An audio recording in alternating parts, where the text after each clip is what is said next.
इतक्या वर्षाचा एक्सपिरियन्स होता, अर्थातच चांगला पगार असणार देखील.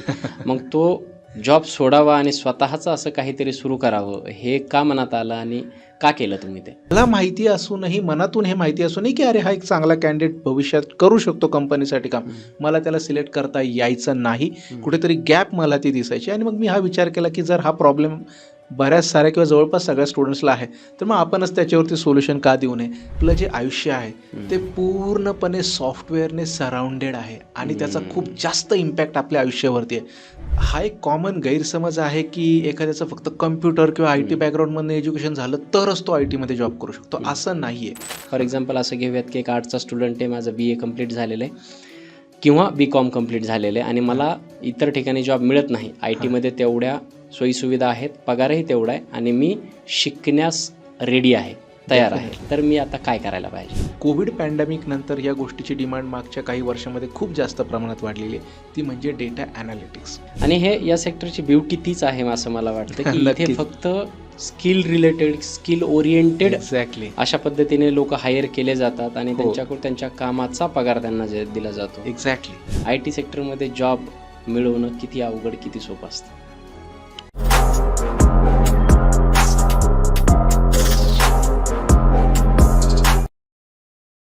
कसे आहेत सर? मजेत. संदीप सर, तुमचं खूप खूप स्वागत आहे राजमंचाच्या या मंचावर. धन्यवाद सर. आणि कसं वाटतं इथे येऊन? खूपच छान. बरं बरं. आता एक थोडक्यात तुमचा आपल्या प्रेक्षकांसाठी परिचय होऊन जाऊ द्यात. म्हणजे तुम्ही काय करता, कुठल्या क्षेत्रात काम करता आणि इथे येण्याचा तुमचा काय मोटिव्ह आहे हे थोडक्यात कळू द्यात, म्हणजे आपल्याला मुक्त संवाद साधता येईल. येस. मी जवळपास मागच्या 8 ते 10 वर्षांपासून IT करिअर कोच म्हणजे बरं. फ्रेशर स्टुडंट्सला त्यांचं IT करिअर चालू करण्यासाठी नेमकं काय गोष्टी त्यांनी केल्या पाहिजेत याबद्दल मी काम करत आहे. आणि हे करण्यासाठी ॲक्सेंचर सारख्या MNCचा जो माझा 10 वर्षाचा एक्सपिरियन्स आहे तेच नॉलेज मी यातनं फ्रेशर स्टुडंटला ट्रान्सफॉर्म करण्याचा प्रयत्न करतो, जेणेकरून त्यांच्या IT करिअरची सुरुवात लवकरात लवकर व्हावी आणि चांगली व्हावी. ॲक्सेंचरमध्ये तुम्ही 10 वर्ष काम केलेलं आहे. हो. तिथे काय जॉब प्रोफाईल होतं तुमचं? तिथं माझं सुरुवातीला तर जॉब प्रोफाईल ही डेव्हलपरमध्ये होती आणि त्याच्यानंतर काही टेस्टिंगच्या प्रोजेक्टवरती काम करायला लागलं. आणि कुठल्याही फील्डमध्ये जसं असतं तसं एका पर्टिक्युलर इयर ऑफ एक्सपिरियन्स नंतर आपल्याला मॅनेजरियल रोलच सांभाळायला लागतात. बरोबर. म्हणजे तिथे तुम्ही मॅनेजर म्हणून सुद्धा काम केलेलं आहे. हां, मॅनेजरियल रोलला मी जेव्हा ॲक्सेंचर सोडली 10 वर्षानंतर, तेव्हा मी मॅनेजरियल रोलला होतो. सुरुवात माझी फ्रेशर म्हणूनच झालेली ॲक्सेंचरमध्ये. IT मध्ये एकदा एक्सपिरियन्स आला की छान पगार मिळतो, त्याच्यानंतर एकदम आरामदायक आयुष्य असतं, कधी कधी वर्क फ्रॉम होम असतं आणि सुविधा असतात भरपूर साऱ्या. मग माझ्या मनात आत्ता हे सगळं तुमच्याकडून ऐकल्याच्या नंतर आपसुकच एक प्रश्न आला की तुम्ही तिथे मॅनेजर लेवलला होतात, इतक्या वर्षाचा एक्सपिरियन्स होता, अर्थातच चांगला पगार असणार देखील. मग तो जॉब सोडावा आणि स्वतःचं असं काहीतरी सुरू करावं हे का मनात आलं आणि का केलं तुम्ही ते? सर, कसं आहे, माझं शिक्षणसुद्धा हे सामान्य आपल्या मराठी शाळेतनंच झालेलं आहे. सामान्य कुटुंबातलं माझं बॅकग्राऊंड आहे. सो ॲक्सेंचरमध्ये मॅनेजरियल रोलला गेल्यावर जेव्हा मला काही फ्रेशर्स कॅन्डिडेटची इंटरव्ह्यू घेण्याची संधी मिळायची तेव्हा मला स्वतःला हे दिसायचं की अरे आपले महाराष्ट्रीयन मुलं जे आहेत ते खरंच मेहनती आहेत, थोडे जिद्दी पण आहेत, पण काही पर्टिक्युलर स्किल सेटची गॅप असल्यामुळे मला माहिती असूनही, मनातून हे माहिती असूनही की अरे हा एक चांगला कॅन्डिडेट भविष्यात करू शकतो कंपनीसाठी काम, मला त्याला सिलेक्ट करता यायचं नाही. कुठेतरी गॅप मला ती दिसायची आणि मग मी हा विचार केला की जर हा प्रॉब्लेम बऱ्याच साऱ्या किंवा जवळपास सगळ्या स्टुडंट्सला आहे तर मग आपणच त्याच्यावरती सोल्युशन का देऊ नये. आणि त्याच्यामुळे जसं तुम्ही म्हटलं की हो, खरंच मी म्हणेल की MNC एक्सपिरियन्स असल्यामुळे साधारणपणे चांगला पगार तर नक्कीच होता, पण कुठेतरी एकदा तो निर्णय घेतला की नाही, या प्रॉब्लेमला आपणच सोल्युशन देऊया आणि मग या सगळ्या नवीन प्रवासाची सुरुवात झाली. थोडंसं इंट्रोडक्शन झालेलं आहे आपलं. तुम्ही IT सेक्टरमध्ये काम करताय, मी एक पेशाने डॉक्टर आहे आणि माझ्या आजूबाजूला असे बरीच लोक आहेत जे IT मध्ये काम करतात. आता काय होतं, बऱ्याचदा असं ऐकायला मिळतं की तो इन्फोसिसमध्ये आहे, ती MNC कंपनी आहे किंवा TCS आहे अशा पद्धतीने. पण थोडक्यात अगदी प्रेक्षकांना समजून यावं, म्हणजे आपला हा पॉडकास्ट आणखीन थोडा फ्लोरिश व्हावा, म्हणून मला एक प्रश्न विचारायचा आहे की हे नेमकं IT सेक्टर असतं काय, इथे काम काय होतं आणि जॉब प्रोफाईल काय असतं, याचं एक थोडक्यात जर सांगितलं तर आपल्याला आणखीन थोडंसं छान पद्धतीने प्रेक्षकांच्या गळी उतरेल हा पॉडकास्ट, असं मला नक्कीच. सो IT म्हणजे काय, आजकाल प्रत्येकाने, जे आपले सगळे मित्र हा पॉडकास्ट पाहत आहेत, तर आजकाल प्रत्येकाने फक्त एक सेकंद जरी विचार केला, आपलं जे आयुष्य आहे ते पूर्णपणे सॉफ्टवेअरने सराउंडेड आहे आणि त्याचा खूप जास्त इम्पॅक्ट आपल्या आयुष्यावरती आहे. जसं communication, basic communication, mobile completely IT related, त्यानंतर बाकीचा आपण जर विचार केला तर ट्रान्सपोर्ट, जे आपले समजा विमानसेवा आहे, रेल्वे सेवा, हे सगळ्या ऑपरेट कशाच्या थ्रू होतात, त्यांना ऑपरेट करण्यासाठी कुठले ना कुठले तरी सॉफ्टवेअर लागतात. बँकिंग, जिथे लहानपणी आठवत असेल सर तुम्ही किंवा मी, जेव्हा बँकेतनं काही पैसे काढायचे असतील आपल्या आईबाबांसोबत बँकेत जायचो, मग ते एक स्लिप भरायचे आणि रांगेत उभं राहायचं. आजकाल कदाचित जे नवीन पिढीचे जे आपले मित्र सगळे पाहत आहेत त्यांना कदाचित बँकेत जाणं हा प्रकारही माहिती नाही किंवा एकदा फक्त बेसिक फॉर्मॅलिटीसाठी जायला लागेल. सो आपलं जे आयुष्य आहे ते पूर्णपणे सॉफ्टवेअरने सराउंडेड झाले आहे. आणि सिमिलर जे बाकीच्या सगळ्या इंडस्ट्रीज आहेत किंवा कुठले क्षेत्र आहे त्याच्यामध्ये सॉफ्टवेअर शिवाय कामच होऊ शकत नाही. आजकाल जसं तुम्ही एक डॉक्टर आहात तर आपण बऱ्याचदा भारतातही आता ही टेक्नॉलॉजी आलेली आहे की 200-300 किलोमीटर लांब बसून डॉक्टर दुर्बिणीच्या थ्रू, त्या टेक्निकल सेटअपच्या थ्रू 300 किलोमीटर लांब असलेल्या पेशंटचं ऑपरेशन सक्सेसफुली करत आहे. तर मग हे जे सगळे सॉफ्टवेअर्स आहेत हे कोणीतरी बनवत असेल, त्याच्याकडे कोणीतरी पाहत असेल, तर मग ते कोण करतं, तर हे हाय लेवलवरती IT इंडस्ट्री करते. ओके. मी खरं सांगू, मी म्हणजे IT बद्दल ऐकलं होतं, पण एवढ्या छान पद्धतीने एवढ्या लेम लँग्वेजमध्ये IT काय करतं ना, हे आज मला सुद्धा पहिल्यांदा समजलं आहे. ठीक आहे, सॉफ्टवेअरशी रिलेटेड कंपनी असते एवढंच फक्त त्याच्याशी पण त्याचा माहीत इम्पॅक्ट होतं. आपल्या आयुष्यावरती खूप जास्त आहे. हां, मग या अर्थाने तर आपल्या आजूबाजूची प्रत्येकच गोष्ट ITशी रिलेटेड आहे आणि नक्कीच. यामुळेच ही इंडस्ट्री एवढी मोठी होत चाललेली आहे असं खूप वाटतं. डेफिनेटली. IT इंडस्ट्री मोठी आहे, सेक्टर फार मोठा आहे आणि तिथे जॉब मिळवणं तेवढंच अवघड आहे.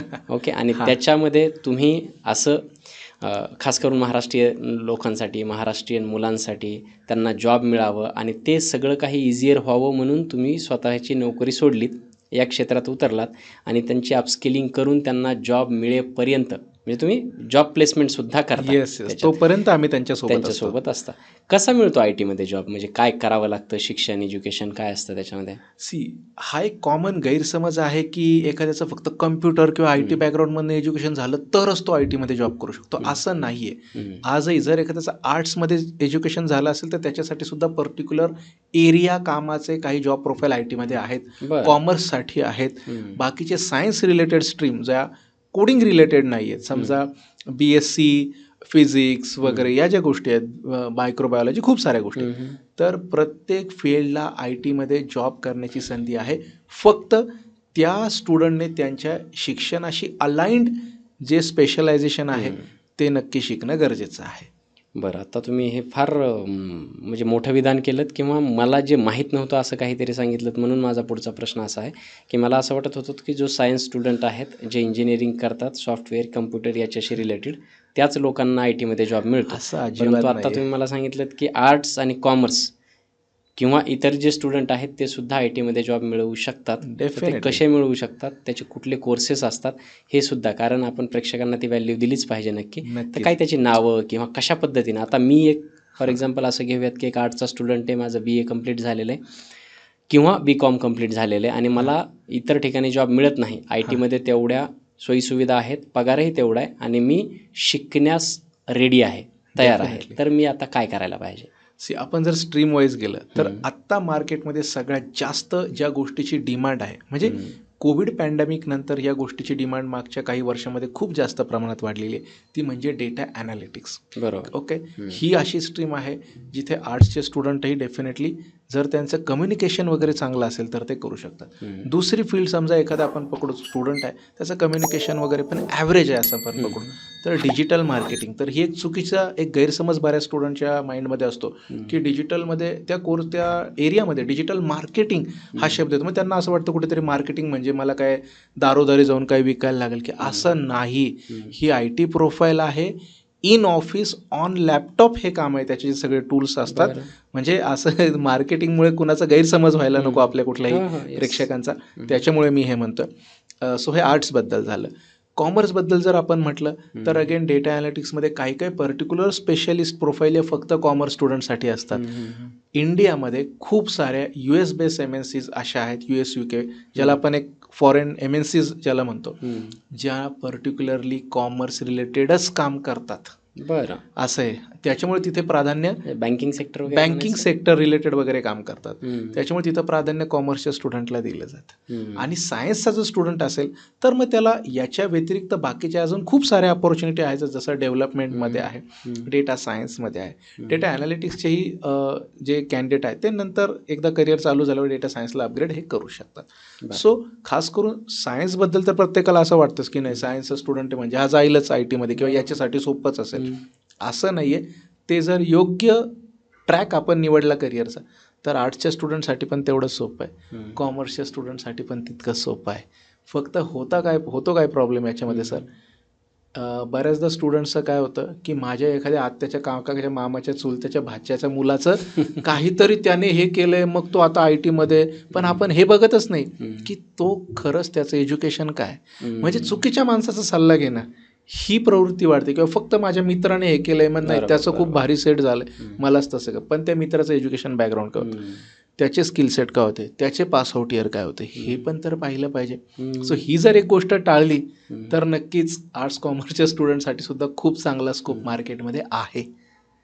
बरं मग तुम्ही जसं सांगितलं आता आर्ट्स आणि कॉमर्स यांच्या स्टुडंट्सला सुद्धा इकडे आय टीमध्ये जॉब मिळू शकतो. नक्की. पेमेंट वाईज त्यांच्यावर काय परिणाम होतो का, किंवा त्यांना जी प्लेसमेंट मिळते त्याच्यामध्ये पेमेंटची किती तफावत असते वर्सेस सायन्स स्टुडंट जो की टोटली इलिजिबल आहे ते मिळवण्यासाठी? एक गोष्ट लक्षात घ्या सर, पेमेंटची तफावत कुठलीच नसते. त्याचं कारण, समजा मी जर एक सॉफ्टवेअर कंपनीचा HR आहे आणि मला पर्टिक्युलर जॉब प्रोफाईलसाठी काम करणारा कॅन्डिडेट जर मिळतो आणि ते स्किल सेट जर त्याच्याकडे आहेत तर मग ॲज अ HR म्हणून मी सुद्धा हे पाहत नाही की तो बॅकग्राऊंड कुठला आहे, कारण मला जे स्किल लागतंय ते जर कॉमर्स एज्युकेशन बॅकग्राऊंड झालेल्या स्टुडंटकडे तितकंच व्यवस्थित आहे तर मग मी पेमेंटची तफावत का करू. बरोबर. सो पेमेंटची तफावत ऑनेस्टली स्पीकिंग याच्यामध्ये नसते का, कारण कंपनी तुमच्या एज्युकेशन बॅकग्राऊंडसाठी तुम्हाला पैसे नाही देते. एक फ्रेशर असताना त्या कंपनीच्या कुठल्या पर्टिक्युलर जॉब रोलसाठी लागणारे कुठले स्किल्स तुमच्याकडे आहेत त्याच्यासाठी पैसे पे करते. मग इथं हा मुद्दा थोडासा इरिलेव्हंट होऊन जातो की स्किल सेट सेम आहे पण एज्युकेशन बॅकग्राऊंड आहे, वेगळं एज्युकेशन बॅकग्राऊंड म्हणून पेमेंटमध्ये तफावत असेल. तेच मला विचारायचं. हा एक खूप चांगला प्रश्न तुम्ही विचारला. हा एक गैरसमज बऱ्याच लोकांना आहे, पण अशी तफावत नसते. बरं. आणि हे या सेक्टरची ब्युटी तीच आहे असं मला वाटतं की इथे फक्त skill related, skill oriented exactly अशा पद्धतीने लोक हायर केले जातात आणि त्यांच्याकडून त्यांच्या कामाचा पगार त्यांना दिला जातो. एक्झॅक्टली. वर्सेस बाकीच्या आपल्या ज्या काही सरकारी नोकरीज आहेत आणि नाही, तर तो विषय इथे नाही. बरं. IT सेक्टरमध्ये जॉब मिळवणं किती अवघड, किती सोपं असतं? किती सोपं आहे मला वाटतं हा योग्य क्वेश्चन आहे. अवघड कुठलीही गोष्ट ही अवघड नसते जर आपण त्याच्यासाठी योग्य प्लॅनिंग केलं तर. सो IT फील्डमध्ये जॉब मिळवण्याच्या ना खूप सिम्पल स्टेप्स आहेत. त्यातली पहिली, आता याच्यामध्ये एक स्टेप आहे जी आत्ता मागच्या 10-12 वर्षांमध्ये ॲड झालेली. पहिल्यांदा मी म्हणेल 15-20 वर्षांपूर्वी काय व्हायचं की एखाद्याने डिग्री कंप्लीट केली तर ती डिग्री पुरेशी असायची त्याला जॉब मिळवण्यासाठी. डिग्री आणि मग डिग्रीवरनं तो स्टुडंट डायरेक्टली जॉबवरती स्विच व्हायचा की त्याला एक जॉब लागणं पॉसिबल होतं. आता त्याची डिग्री आणि जॉब याच्यामध्ये एक नवीन पायरी अजून ॲड झाली ज्याच्याकडे बऱ्याच स्टुडंटचं लवकर लक्ष जात नाही.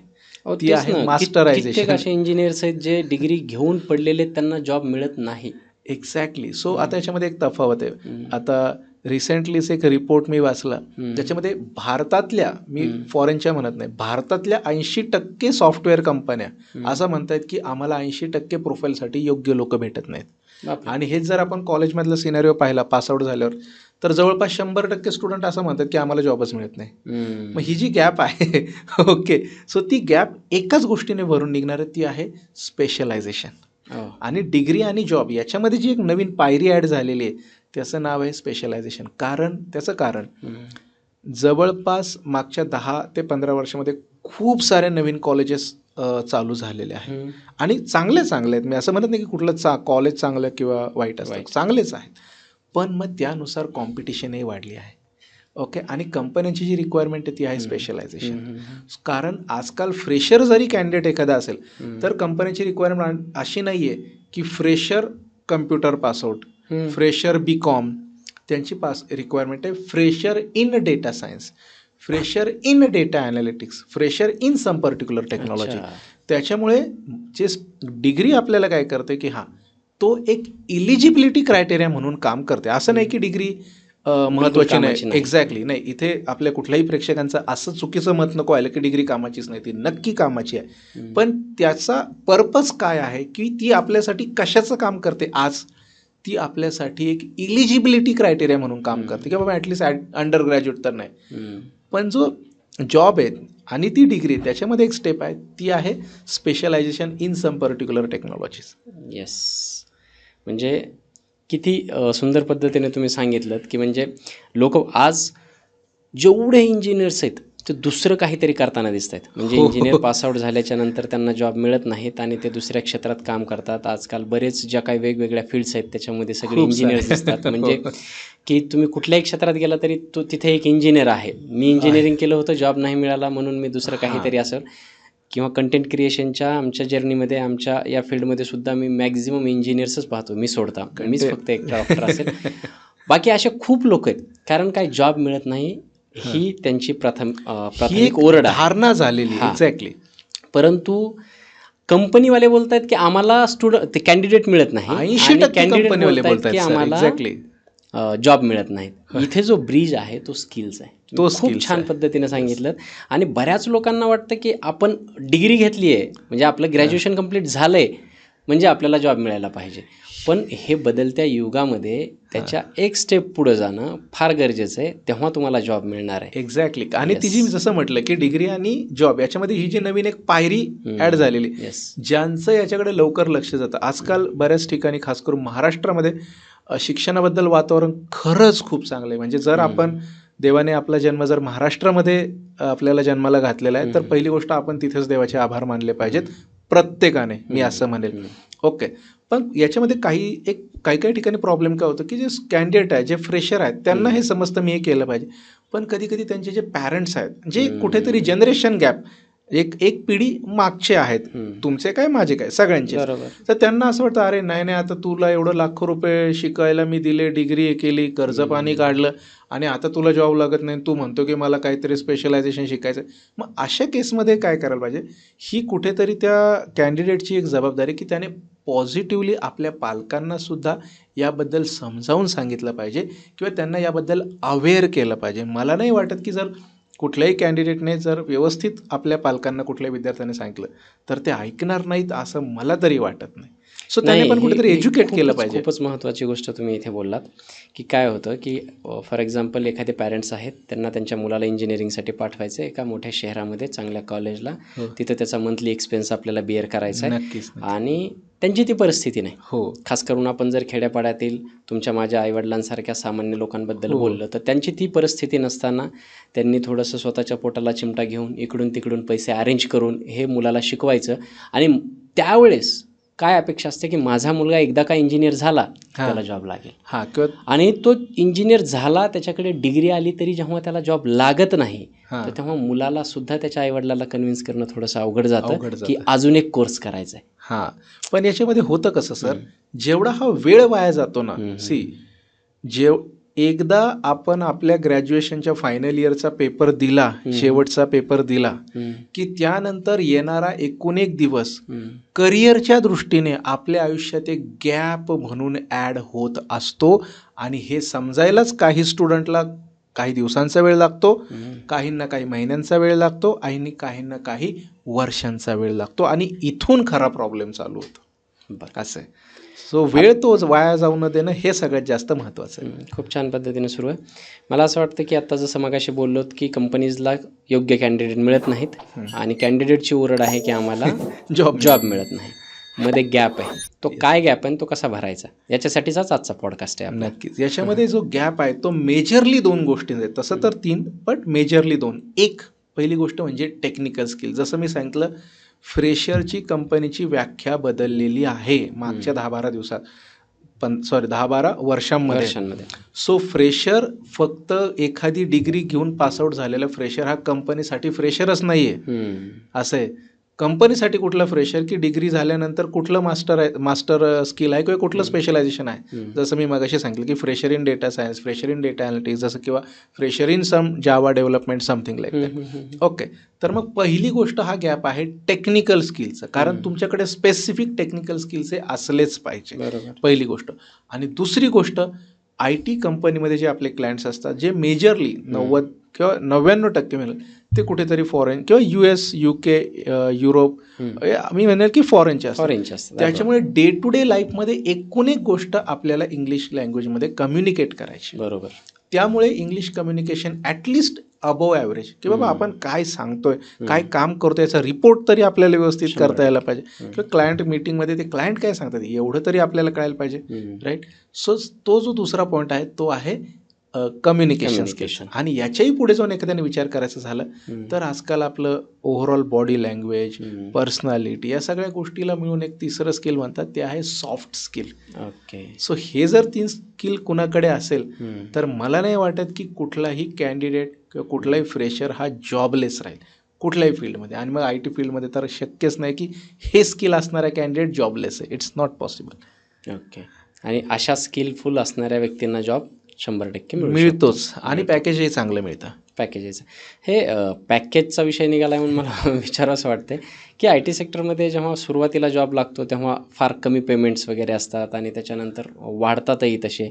हे काय त्याचं काय रिझन असतं?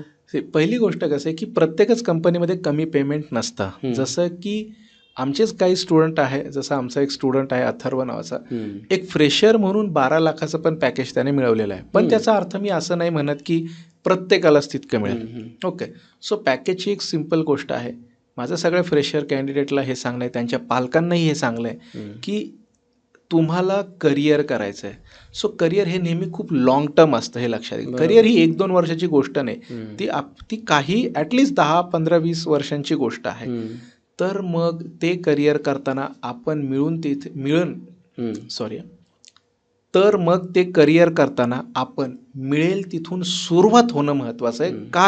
कारण त्या पहिल्या जॉबमध्ये सॅलरी भले कमी असेल, पण तिथे जो आपल्याला व्हॅलिड एक्सपिरियन्स मिळतो तो एक्सपिरियन्सच आपल्याला फ्युचरची ग्रोथ करून देतो. त्याच्यामुळे करिअरबद्दल विचार करताना पुढच्या फक्त 6 महिन्याचा आणि 1 वर्षाचा नाही करायचा आहे. बऱ्याचदा म्हणजे मी तुम्हाला एक उदाहरण देऊ इच्छितो की आमच्याच क्लासमध्ये 2 स्टुडंट सेम कॉलेजचे ते मित्र होते. मला वाटतं कोल्हापूर का सांगलीचे ते फ्रेंड, एकाच कॉलेजचे मित्र आहेत. एकाचं कम्युनिकेशन पण चांगलं होतं, टेक्निकल स्किल पण चांगलं होतं, आणि कॉलेजचे टॉप 2 to 3 स्टुडंट्समध्ये तो असायचा. आणि त्याचा जो दुसरा मित्र होता त्याचं स्किल ॲव्हरेज होतं. त्याच्यामुळे ह्या दुसऱ्याने काय केलं, ट्रेनिंग कंप्लीट झाल्यानंतर, त्याचा कोर्स कंप्लीट झाल्यानंतर त्याला एक बेसिक पगाराची, ॲव्हरेज पगाराची कंपनीचे त्याला जॉब ऑफर मिळाली प्लेसमेंटच्या थ्रू, आणि त्याने ती ॲक्सेप्ट केली. आणि हा जो दुसरा होता हा मात्र अडून राहिला की नाही मी कॉलेजचा टॉपमध्ये आहे, मला हे चांगलं येतं ते चांगलं येतं, मग मला तेवढी भारी अपॉर्च्युनिटी, तेवढं भारी पॅकेज मिळाल्यानंतरच मी ॲक्सेप्ट करेल. मग या सगळ्याच्यामध्ये काय झालं की ज्याने पहिल्याने सुरुवात केली होती त्याचा एक्सपिरियन्स हळूहळू वाढत गेला, आणि हा दुसरा आहे तो मागेच बसून राहिला. सो आज ज्याने सुरुवात आधी केली होती त्याने त्या आधी केलेल्या सुरुवातीमुळे जो एक्सपिरियन्स बिल्ड झाला, त्या एक्सपिरियन्समुळे त्याचं पॅकेज याच्यापेक्षा दुप्पट आहे. ओके, दुप्पट आहे लिटरली. अच्छा. आणि आता याला पश्चाताप होतो की अरे मी त्यावेळेसच केलं असतं तर बरं झालं असतं.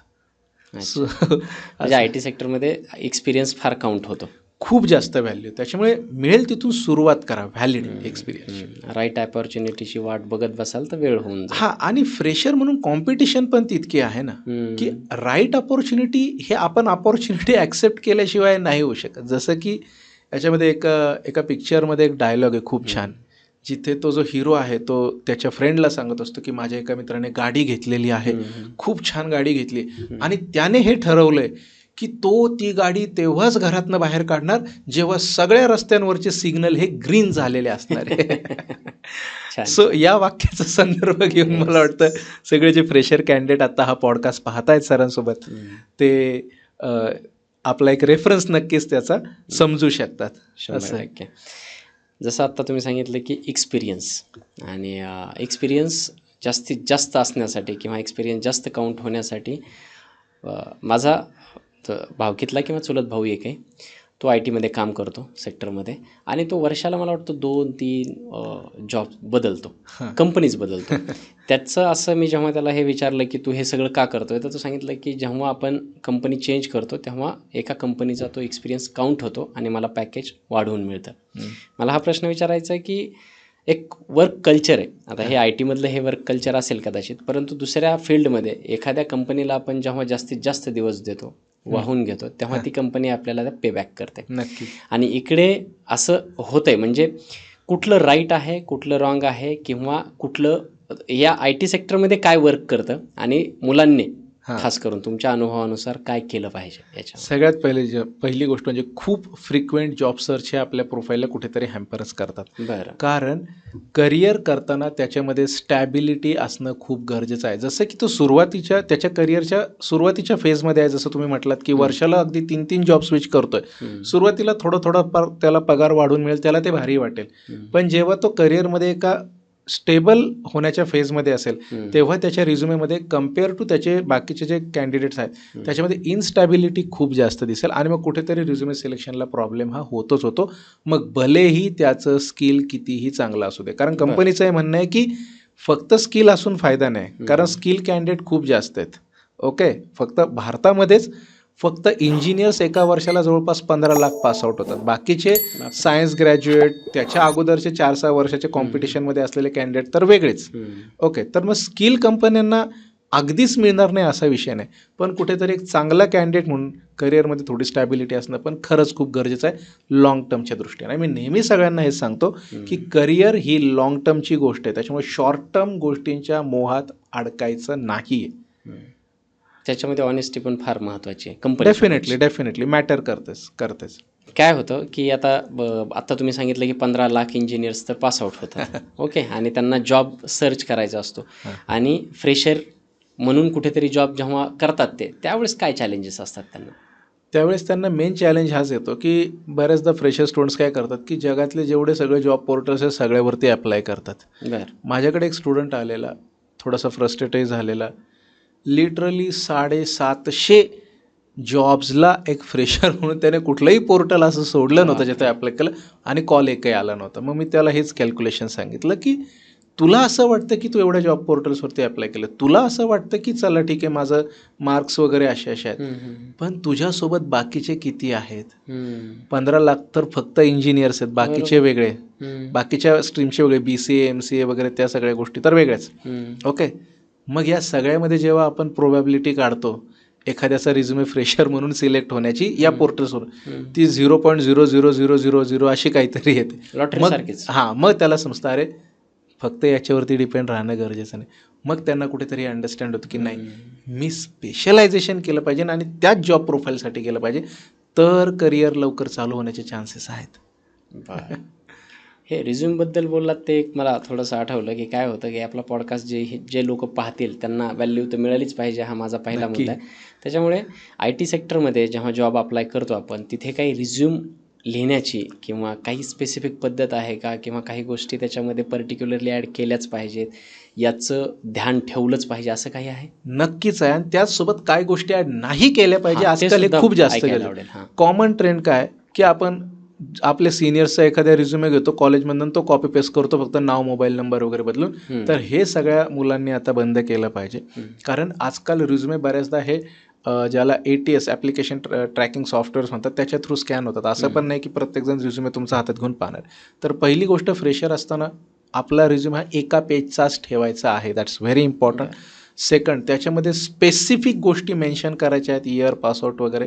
आणि सगळ्यात महत्त्वाचं टेक्निकल स्किल आपल्या ओव्हरऑल याच्यामध्ये करिअरमध्ये, किंवा जर एखाद्याचं एज्युकेशन हे नॉन टेक्निकल बॅकग्राऊंडमधनं झालं असेल तर काय नवीन टेक्निकल गोष्टी तो शिकलाय याला हायलाईट करायचं आहे. हे झाल्या काय करायच्या त्या गोष्टी, आणि काय नाही करायच्या तर जे कॉमन स्ट्रेंथ आहेत की हार्डवर्किंग आहे, पंक्च्युअल आहे वगैरे, हे नाही टाकायचं आहे. दुसरी गोष्ट स्ट्रेंथ, हॉबीज, की सिंगिंग आहे, रांगोळी काढणे, स्वयंपाक करायला आवडतं, या हॉबीचं काय करणार कंपनी? चला तुम्हाला खूप छान स्वयंपाक करता येतं, मुलींच्या केसमध्ये खास करून बऱ्याचदा असतं, पण हे कन्सिडर होत नाही वर्सटाईल पर्सनॅलिटी. नाही, या गोष्टींची कंपनीला गरजच नाहीये. हे इररिलेव्हंट पॉईंट आहेत. बरं. हे इररिलेव्हंट पॉईंट आहेत. हम्म. सो लक्षात घ्या, कंपनी ही एका पर्टिक्युलर टेक्निकल जॉब रोलसाठी हायर करते. अच्छा. तर मग त्याच्यामध्ये आपण जास्त इरिलेव्हंट डेटा का द्यायचा? त्या कंपनीला रिलेव्हंट काय वाटणार आहे हेच पॉईंट आपण ठेवायचे. आणि खूप सारे पॅराग्राफ्स त्याच्यामध्ये लिहिणं कम्प्लिटली टाळायचं. रिझ्युमे हा पॉईंट वाईज, बुलेट पॉईंट वाईजच असला पाहिजे फ्रेशरचा, तर नक्कीच याच्यामध्ये कुठलंच दुमत नाही. ही पहिली जरी स्टेप केली तर मला वाटतं 80% गोष्टी तिथेच इम्प्रूव्ह होणार आहे. सो काय रिझ्युमेमध्ये लिहायचं, याच्यासोबत काय नाही लिहायचं, हे पण इक्वली इम्पॉर्टंट आहे.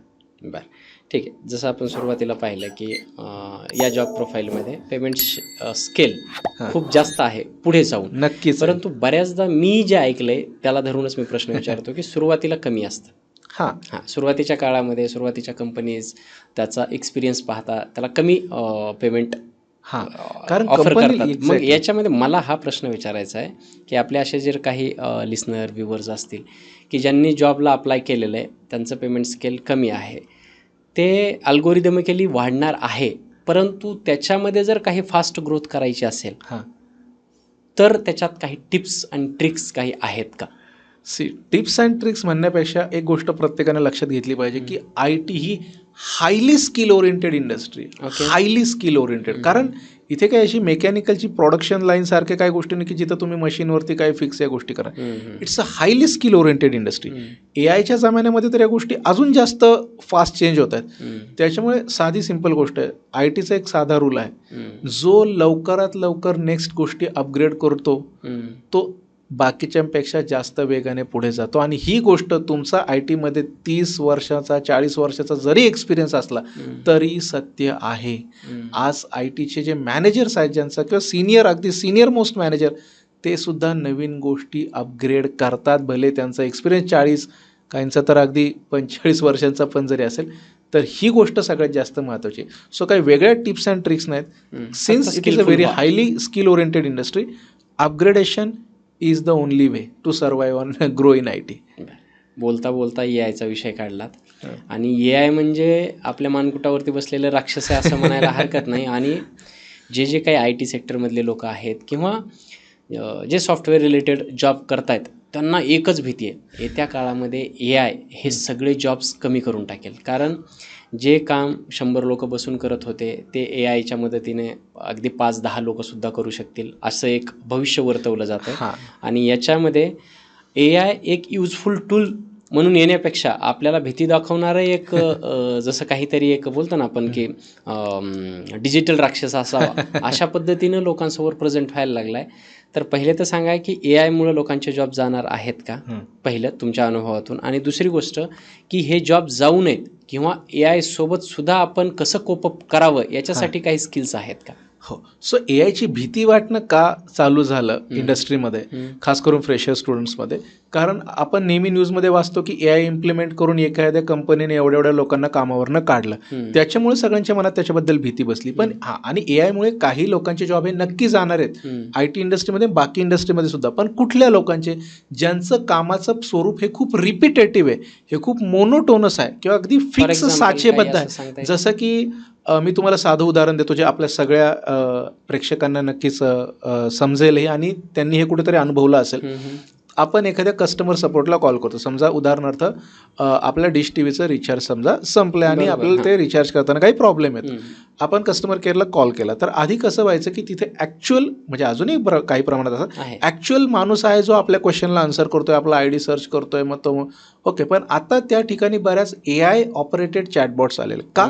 कारण तिथे कामाचं स्वरूप फिक्स आहे. आधी तुम्हाला एक कस्टमरचं काय हे घ्यायचं की त्याचा युजर ID घ्यायचा, त्याचा जो काही युनिक ID असेल त्याचा तो ID घ्यायचा आहे. मग लास्ट पेमेंट कधी होतं, मग त्याने किती रुपयाचा तो डिश टीव्हीचा रिचार्ज केला होता, आपला किती, याच्या व्यतिरिक्त वेगळा काही स्कोप तिथे नाही आहे. सो जिथे असं हे रिपिटेटिव्ह काम आहे ते अगदी आरामात AI रिप्लेस करणार आहे. बऱ्याच ठिकाणी त्याची सुरुवातही झालेली आहे, रिप्लेस केलेलं आहे. सो अशा रिपिटेटिव्ह आणि मोनोटोनस ज्या गोष्टी त्या नक्कीच AI एका वेळेनंतर खूप इफेक्टिव्हली मॅनेज करणारे आहे. पण हे झालं बेसिक आणि रिपिटेटिव्ह काम. पण जिथे खरंच एक माणूस म्हणून आपल्याला लॉजिक अंडरस्टँड करण्याची गरज आहे, तिथे कुठेतरी आपल्याला माणसाच्या ब्रेनची गरज ही लागणारच आहे. ओके. त्याच्यामुळे AI ला जसं तुम्ही म्हटलं की डिजिटल राक्षस Digital म्हणून राक्षस. त्याला हे न करता AI ला आपला मित्र बनवा, त्याला आपला सोबती बनवा, त्याच्या सोबत चालायला शिका. तो तुम्हाला बाकीच्यांपेक्षा 10 पावलं पुढे घेऊन जाईल. तेच कसं करता आलं पाहिजे? आता अगदी खूप सिम्पल एक्झाम्पल मी देतो. IT पेक्षा वेगळ्या म्हणजे AI ला अगदी साध्या सिम्पल पद्धतीने एखादा माणूस किती योग्यपणे वापरू शकतो, फक्त ITच नाही, ITच्या व्यतिरिक्त. मध्यंतरी एक प्री वेडिंग शूटची मी एक हे पाहत होतो, एक गोष्ट पाहत. त्याच्यामध्ये त्या लग्नात ज्या मुलाचं ते लग्न आहे त्याचे वडील एक्सपायर झाले होते काही वर्षांपूर्वी. आणि मग यांनी काय केलेलं की त्याच्या वडिलांचा जो फोटो आहे, प्रत्येकाकडे घरात ऑफकोर्स असतोच, तर त्या फोटोवरनं अशी इमेज बनवलेली की त्या प्री वेडिंग शूटिंगमध्ये जसं की कनेक्टिंग, त्याच्या वडिलांशी कनेक्ट होत आहेत, मग असं स्वर्गाचं दार, त्याच्यातनं तो फेस रेकग्नाइज करून तशाच चेहरापट्टी ठेवून, तसाच एक शरीराचा बांधा ठेवून, त्याच टाईपचे कपड्याचे एक पेहराव ठेवून, हां पण पॉझिटिव्हली त्याचे वडील हळूहळू स्वर्गातनं खाली येत आहेत. मग ते त्या मंडपात येत आहेत, ते त्याच्या मुलाला मिठी मारत आहेत, त्यांच्या बायकोचा हात हातात घरून असं त्यांच्या डोक्यावरनं प्रेमाने हात फिरवतात, असा व्हिडिओ. सो गोष्ट फोटोग्राफीचीच आहे, खूप जास्त. पण AI किती पॉझिटिव्हली इम्प्लिमेंट केलं त्यांनी. So this is what matters, की आपण त्या AIचा वापर कशासाठी करतो. आणि बऱ्याच आता जसे की माझे काही जे कॉलेजमेट्स आहेत जे मोठ्या मोठ्या MNC मध्ये आता एवढ्या वर्षाच्या एक्सपिरियन्स नंतर सिनियर मॅनेजर रोलला आहे, तर AIचा योग्य वापर करणारा डेव्हलपर हा त्याचा code on an average 40% efficiently लिहू शकतो आणि त्याचा 40% वेळ हा तो वाचवू शकतो, तो ते वाचवत आहेत. आणि असे AI वापरणारे डेव्हलपर IT मध्ये पाहिजेत. ब्रेन पाहिजेत, एक्झॅक्ट ह्युमन ब्रेन पाहिजे. एक्झॅक्टली. सो AIला डिजिटल किंवा आपल्या मानगुटीवरती बसलेलं भूत न समजता लवकरात लवकर AIला जो आपला मित्र बनवेल, तर तो AI हा मित्रच त्याला 10 पावलं बाकीच्यांपेक्षा पुढे घेऊन जाईल. पण ती मानसिकता आपण ठेवली पाहिजे, त्याच्याकडे भीतीने नाही पाहिलं पाहिजे, शिकण्याच्या दृष्टीने पाहिलं पाहिजे. कारण काय होतंय, आज आता फॉर एक्झाम्पल हा पॉडकास्ट आपण शूट करतोय, असे काही AI टूल्स आहेत. एक तुम्ही कुठलाही पॉडकास्ट घ्या, आत्ता फॉर एक्झाम्पल आपण हा पॉडकास्ट शूट केला, आमचे एडिटर इथे बसलेले आहेत, ते 4, 5, 6 त्याच्या रील काढण्यासाठी दिवस रात्र मेहनत करतात. परंतु असे काही टूल्स आहेत, अख्खा एक पॉडकास्टची लिंक घ्या, तुम्ही त्याच्यात टाका आणि ते तुम्हाला 15-20 अशा वेगळ्या रील्स काढून देतात. हो, आता इथे एडिटरचा जॉब जवळपास संपुष्टात आल्यासारखं लोकांना वाटतं. ठीक आहे, ही भीती आहे. तुम्हाला पहिल्या काळामध्ये डबिंग करावी लागायची, तर आज मला फॉर एक्झाम्पल एखाद्याचा व्हॉइस डब करायचा आहे तर तो AI मार्फत करू शकतो. व्हिडिओज बनवून घ्यायचे ते AI मार्फत करू शकतो. हे सगळं म्हणजे लोकांना असं वाटायला लागले की ह्युमन ब्रेनचं खरंच यूज येत्या काळामध्ये राहणार आहे का. परंतु तुम्ही खूप छान पद्धतीने सांगितलं की आपण त्याच्याशी कोपअप केलं पाहिजे, त्याच्याशी फ्रेंडशिप केली पाहिजे. नक्कीच. त्याचे लिमिटेशन्स, कारण कितीही मोठी टेक्नॉलॉजी जरी आली तरी मला सुद्धा तेच वाटतं की ह्युमन ब्रेनपेक्षा ती मोठी असू शकत नाही. कारण आजही लक्षात घ्या, माणसाला माणसाशी कनेक्ट व्हायला आवडतं. AI कुठलीही टेक्नॉलॉजी फ्युचरमधील ते त्याचे टूल्स आहेत, पण जो एक ह्युमन टच आहे प्रत्येक गोष्टीतला तो AI रिप्लेस नाही करू शकत. बरोबर. त्याला वापरायचं आहे कसं, जसं तुम्ही म्हटलं, तुमचंच उदाहरण पुढे कंटिन्यू करूया की एडिटर्स आहेत जे आधी दिवस मेहनत करायचे, तो पॉडकास्ट पाहायचे 4 रील काढवण्यासाठी. मग तिथे ते एडिटर दिवसभरात एकाच क्लायंटचं काम करू शकत होते. बरोबर. मग जर आता त्यांच्याकडे AIचं टूल आहे, ते त्यांना 15 रील खूप व्यवस्थितपणे काढून देऊ शकतं, तर मग तोच एक एडिटर आज एका वेळेस 10 क्लायंटचं काम घेऊ शकतो ना. 100%. कारण जिथे एका क्लायंटसाठी त्याचा 1 दिवस जायचा, तिथे एका दिवसात तो 8-10 काय चला समजा 4-5 क्लायंट्स तरी काम करू शकतो. मग हे जो काम करेल तो एडिटर, तो बाकीच्यांपेक्षा 4 पावलं ऑलरेडी पुढे गेला. मग हा यूज करणं ज्याला त्याला जमलं पाहिजे. IT सेक्टरमध्ये एक गोष्ट फार सातत्याने ऐकल्या जाते, MNC कंपनी. आणि प्रत्येकाला ना MNC कंपनीमध्ये जॉब पाहिजे असतो. हो. काय फरक असतो या कंपनीजमध्ये आणि आपल्याकडच्या म्हणजे देसी कंपनीजमध्ये? टेक्निकल कामाचा फरक जास्त नाहीये, जे वर्क कल्चर आहे, वर्क प्रोसेस आहे, त्याचा फरक आहे. पेमेंटचाही नाही. आजकाल जवळपास स्टार्टअपमध्येही खूप चांगल्या प्रकारचे पॅकेजेस स्टुडंट्सला मिळत आहेत आणि मिळवलेले आहेत आमच्या स्टुडंट्सने. ओके. सो मेन फरक हा जो आहे, जी कामाची जी प्रोसेस आहे, वर्क स्ट्रक्चर आहे, कंपनी कल्चर आहे, याचा कुठेतरी फरक हा नक्कीच. पेमेंटमध्ये फरक नाही आजकाल, तो इतका जास्त राहिलेला नाहीये. असं आहे. अच्छा. जास्त नाहीये, तो अगदी थोड्या प्रमाणात, किंवा मी म्हणेल नगण्य आहे. अगदी. जेवढे काही माझे मित्र किंवा ओळखीचे लोक आय टी सेक्टरमध्ये काम करत आहेत आणि बाकीच्यांचा त्यांच्याकडे पाहण्याचा जो अप्रोच आहे, यांची लाईफ फार अशी रिलॅक्स असते. यांना न्यायला आणायला गाडी असते, काय 24 तास म्हणजे 24 तास म्हणण्यापेक्षा फक्त कम्प्युटरवरती काम असतं, बाकी बाहेर काही जास्त काम नाही. आणि आजकाल तर ते जसं कोविड नंतर वर्क फ्रॉम होमचं कल्चर आलेलं आहे, त्याच्यामुळे तर अगदी माझ्या जवळचे मित्र आहेत जे हजबंड आणि वाईफ आहेत, ते दोघेही त्यावेळेसपासून आज ताग आहेत. वर्क फ्रॉम होमच सुरू आहे. ते एकदा लॉग इन करतात, बाहेर फिरायला आमच्यासोबत येतात जेव्हाही आम्ही सुट्ट्यामध्ये असतो तेव्हा, आणि ते त्यांचं काम सुरू असतं. हे एवढं सोपं आहे का सगळं जे बाहेरून दिसतंय ते? अजिबात सोपं नाही आहे. पहिली गोष्ट प्रत्येकाने हे लक्षात घेतलं पाहिजे, एक साधा विचार ज्याने त्याने केला पाहिजे तो, की जर बरं त्याला पेमेंटसुद्धा लाखाच्या पुढे आहे. हां, सो प्रत्येकाने साधा सिंपल विचार केला पाहिजे. जर हे काम खूप सोपं असतं, जसं दिसतंय, दिसायला तुम्हाला दिसतंय की त्याला घ्यायला कॅब येते, AC ऑफिसमध्ये तो जाऊन बसतोय, फक्त खुर्चीमध्ये बसून आरामात तो कम्प्युटरवरती काम करतोय, पण सगळा जो स्ट्रेस असतो ना तो त्याच्या डोक्यात असतो. कारण त्याला स्वतःचं डोकं एक खूप 10 पटीने चांगलं करायचं असतं, वापरायचं असतं, डोकं वापरायचं असतं. जर ते नाही वापरलं तर त्याच्या कामाच्या डेडलाईन होणाऱ्या ज्या मिस असतात त्या कधी कधी त्याला मध्यरात्रीपर्यंत जागूनही काम करायला भाग पाडतात. हे चित्र कुठेतरी दिसत नाही. मग त्याची फक्त पॉझिटिव्ह बाजूच दिसते, पण हे इतकं सोपं अजिबात नाही. आणि उरला प्रश्न वर्क फ्रॉम होम मोडचा. कोविड पॅन्डेमिक नंतर या गोष्टीमध्ये खूप जास्त वाढ झाली, पण जे फ्रेशर कॅन्डिडेट आहेत त्यांनी लगेच अशी अपेक्षा ठेवणे की मला सुरुवातीचा जॉब वर्क फ्रॉम होम मोडमध्ये मिळायला पाहिजे, हे चुकीचं आहे. त्याचं कारण वर्क फ्रॉम होम हे डेफिनेटली एक चांगला ऑप्शन आहे एक्सपिरियन्स कॅन्डिडेटसाठी, ज्यांना टेक्निकली जेवढं शार्प नॉलेज किंवा जेवढं एक स्ट्रॉंग नॉलेज पाहिजे ते ऑलरेडी आलेलं आहे पास्ट एक्सपिरियन्सवरनं. त्यांना बेसिक जे कॉर्पोरेटमध्ये इटिकेट्स, मॅनर्स, टीम बिहेवियर या गोष्टी आहेत त्या कल्चरमधनं ते शिकलेले आहेत. त्यांच्यासाठी वर्क फ्रॉम होम खूप चांगली गोष्ट आहे. पण एक फ्रेशर म्हणून बऱ्याचदा कंपनीज आजही लगेच वर्क फ्रॉम होम देत नाही, कारण कुठेतरी आपल्या कॉलेजचं जे कल्चर आहे आणि कॉर्पोरेटचं कल्चर याच्यात खूप जमीन आसमानाचा फरक आहे. आणि आपल्या ऑफिसमध्ये गेल्यावर नॅचरली त्या वातावरणात आपण त्या गोष्टी शिकतो. मग त्यानंतर वर्क फ्रॉम होम हा चांगला ऑप्शन. मग फ्रेशर म्हणून लगेचच वर्क फ्रॉम होमची अपेक्षा ठेवणं कुठेतरी चुकीचं आहे. बरं, पण वर्कलोड खूप भयंकर असतो. असतोच. म्हणजे जे दिसतं की नाही AC मध्येच ऑफिस आहे, पण हे नाही दिसत की कधी कधी त्याला रात्र जागूनही काम करायला लागतं.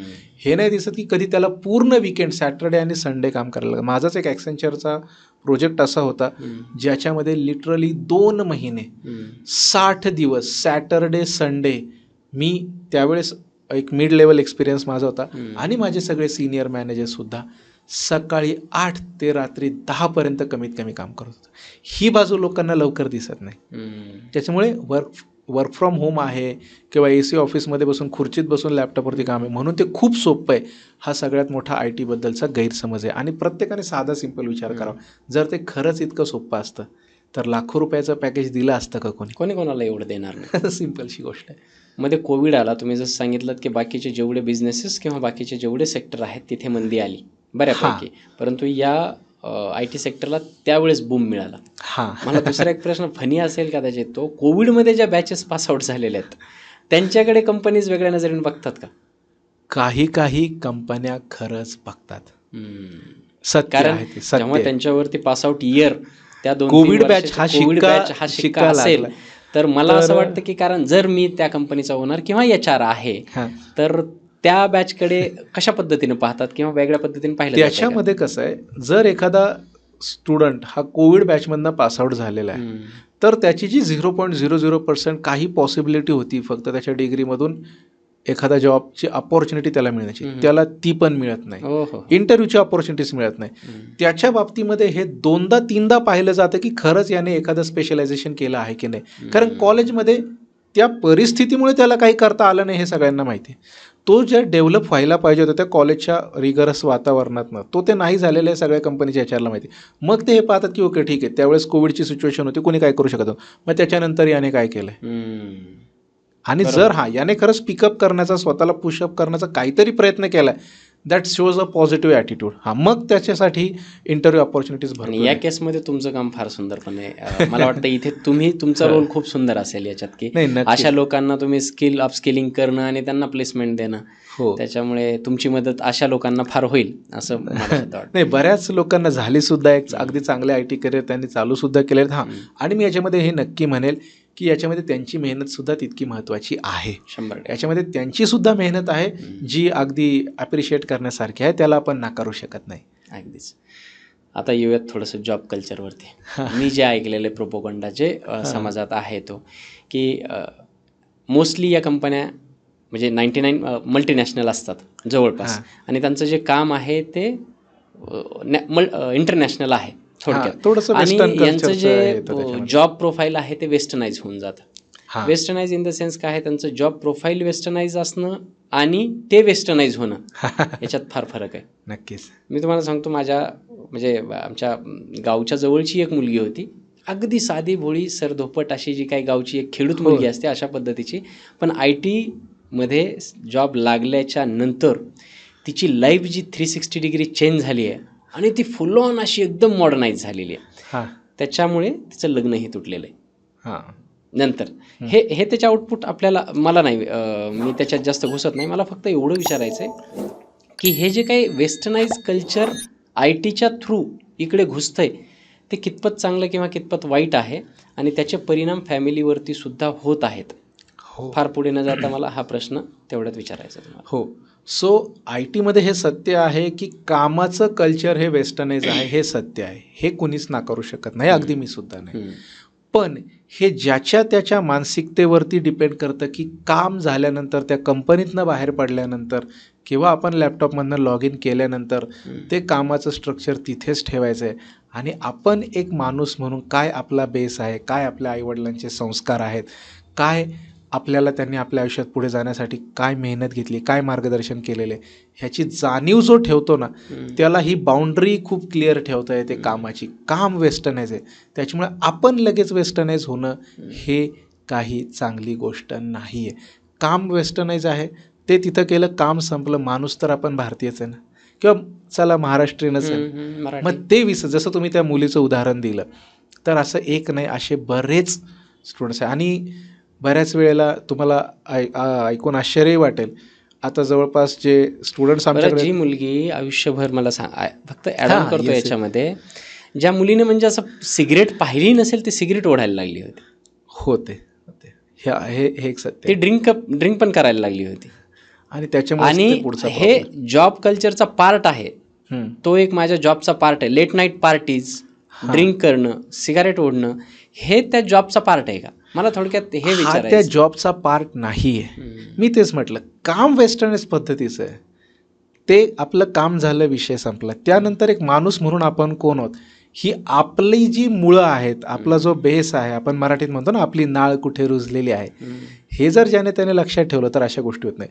ह्याच्यात एक काय प्रॉब्लेम होतो, फक्त लोकांना दाखवण्यासाठी एक कन्सेप्ट आहे पिअर प्रेशर. पिअर प्रेशर म्हणजे काय, सगळे करतात म्हणून मी करतो. तर इथं प्रत्येकाने लक्षात ठेवलंय, आपण मेंढरं नाही आहे, आपल्यातलं कुणीच मेंढरं नाही आहे की सगळे त्या घोळक्यात चाललेत म्हणून आपणही जायचं. माझे आजही ॲक्सेंचरचे टचमध्ये असलेले जे चांगले सिनियर मॅनेजर्स वगैरे आहेत, जे माझे मित्रही आहेत ऑफकोर्स, तर ते पूर्ण शाकाहारी आहेत. कधीच त्यांनी no drinks, no alcohol. So त्यात राहूनही आपल्याला आपलेपण जपता येतं. फक्त ही एक कुठेतरी आपण म्हणतो ना मराठीमध्ये, हवा लागली, एखाद्या गोष्टी हवा लागली म्हणून करतात ती लोक. हां, पण ते लेफ्ट आउट फील होऊन दाखवायचंय कुणाला दाखवायचंय. आणि एक गोष्ट लक्षात घ्या, कामाच्या ठिकाणी you are colleagues, you are not that good friend. एखादा तुमचा कामाच्या ठिकाणी एखादे दोन चांगले मित्र असतात ज्यांना आपण मित्र म्हणू शकतो, ओके. पण जे म्हणतात ना की लोकांना दाखवण्यासाठी, कुणाला दाखवायचं. बरं, उद्या आपल्या शरीराला जसं म्हटलं ड्रिंक्स आहे, स्मोक, याने प्रॉब्लेम झाला, त्यातले कोण लोक येणार आहेत त्या गोष्टी निस्तरायला? जिथे ज्याला त्यालाच निस्तरायचं आहे. बाकीचे जे परिवारामध्ये जे प्रॉब्लेम्स होतात, जसं तुम्ही म्हटलं अगदी पार लग्न वगैरे तुटतात, ह्या गोष्टी तर लांबच्या आहे. मग त्याचा सगळा तोटा आपल्याला सहन करायचा आहे. तर जगाला दाखवण्यासाठी तो मुखवटा मी म्हणेल का घालायचा? बरं, कोणी आपल्याला फोर्स पण करत नाही, असं आहे. सो ही गोष्ट खरी. पण ते कामाचं जे वेस्टर्नायझेशन झालेलं आहे त्याला आपण रोखू शकत नाही. पण ती गोष्ट तिथे सोडून एक माणूस म्हणून जगताना आपण कोण आहे हे ज्याने त्याने लक्षात ठेवलं पाहिजे. आणि यामध्ये मी इतकं सिम्पल उदाहरण तुम्हाला देऊ शकतो की मध्यंतरी वर्ल्ड चॅम्पियन झाला आपला एक भारतीय मुलगा डी गुकेश, याच्यामध्ये चेसमध्ये. आणि जेव्हा ती फॉरेनमध्ये स्पर्धा होती तिथे ते नॉर्मल कल्चर आहे की ती स्पर्धा झाल्यानंतर किंवा त्याच्या आधी सगळे ड्रिंक्सचा ग्लास घेतात, चेअरअप वगैरे करतात. या मुलाचा व्हिडिओ तुम्ही पहा की त्यानेही तो ग्लास हातात घेतला होता, बट आय थिंक तो एम्प्टी होता का फक्त पाणी त्याच्यामध्ये होतं.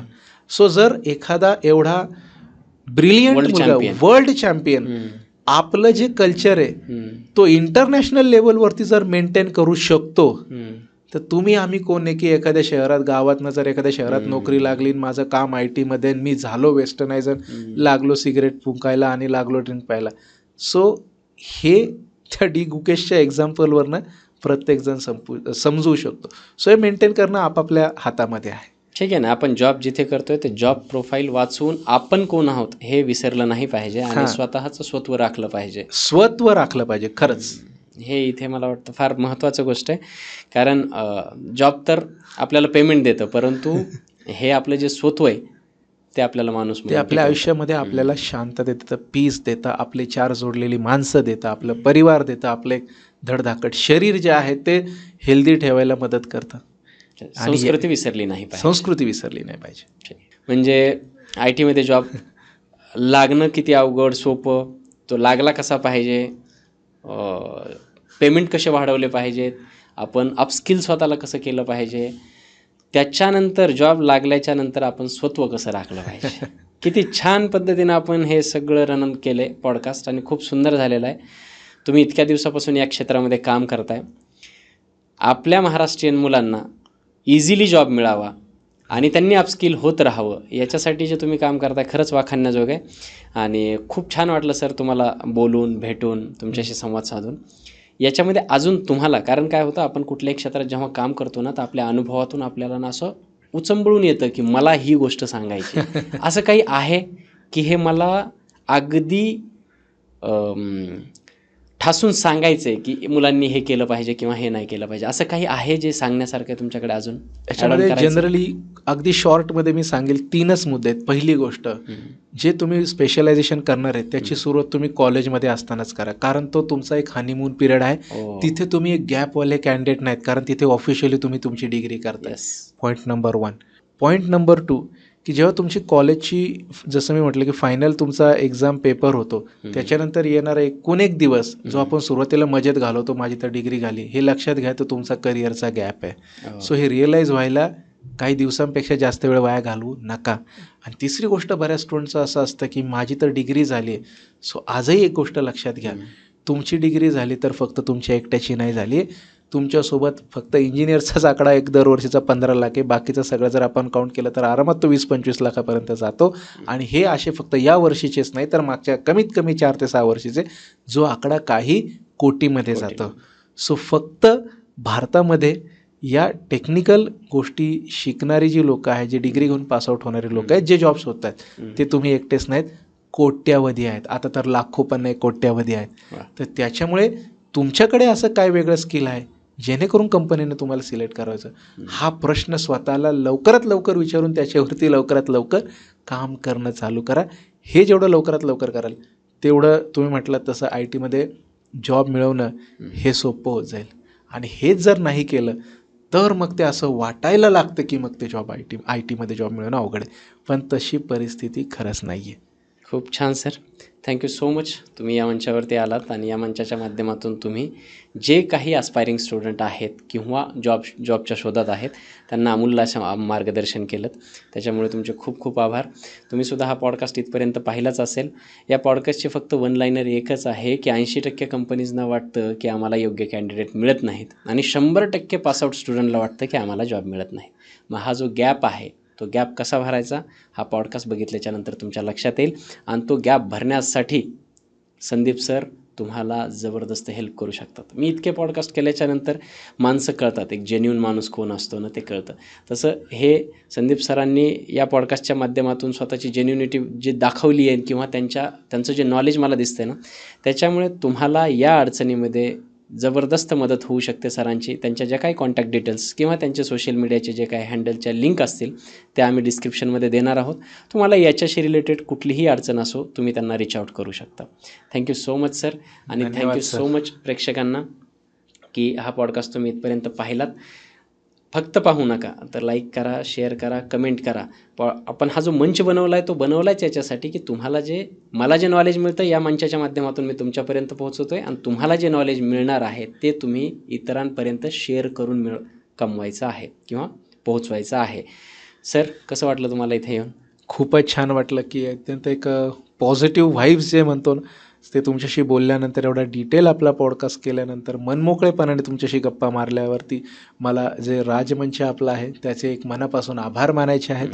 की धन्यवाद, तुम्ही Thank you मला so या much. पॉडकास्टमध्ये येण्यासाठी संधी दिली. धन्यवाद sir. Thank you so much sir. Thank you.